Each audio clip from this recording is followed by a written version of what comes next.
Good morning प्यारे बच्चों, कैसे हो आप सब। नैतिक कहानियों का सार श्रृंखला में आप सभी का हार्दिक स्वागत है। आज का कहानी है परिश्रम से कमाया धन, जिसके लेखक है पुष्पेंद्र कुमार कश्यप शक्ति। तो चलिए प्रारंभ करते हैं आज का कहानी। सोना खान क्षेत्र में एक जमींदार था। वह अपनी प्रजा से बहुत प्रेम करते थे। प्रजा के दुख में दुखी, प्रजा के सुख में सुखी होते थे। उसकी जमींदारी क्षेत्र में एक ब्राह्मण गरीब था जो भिक्षा मांगकर जीवन यापन करते थे। भिक्षा में जो भी मिले उसी में खुश और संतुष्ट थे। ब्राह्मण की पत्नी सभी ब्राह्मणों को जमींदार से धन दौलत मांगकर अमीर बनते देख अपने पति को भी जमींदार पास जाने के लिए बोलती, पर ब्राह्मण नहीं मानते थे। एक दिन ब्राह्मण अपनी पत्नी की बात में आकर जमींदार के पास चले गए।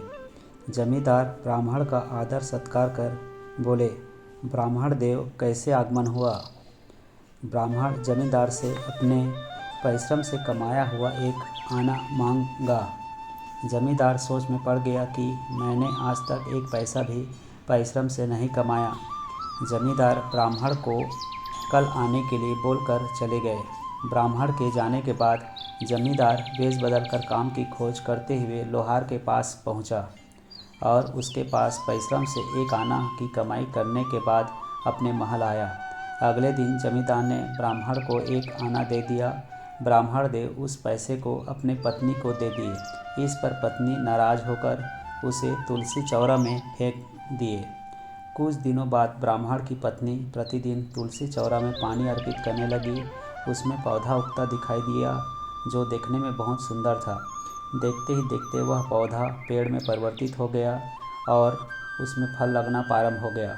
उस फल और फूल की खुशबू चारों ओर आंगन में फैल रहा था। एक बार अचानक उस जमींदार क्षेत्र में भयंकर अकाल पड़ा।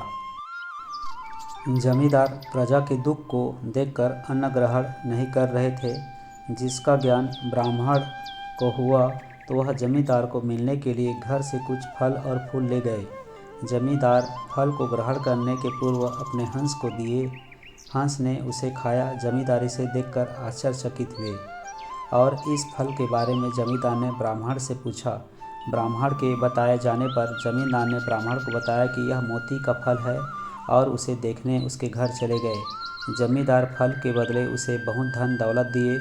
उस पेड़ को अपने महल के आंगन में लगाए।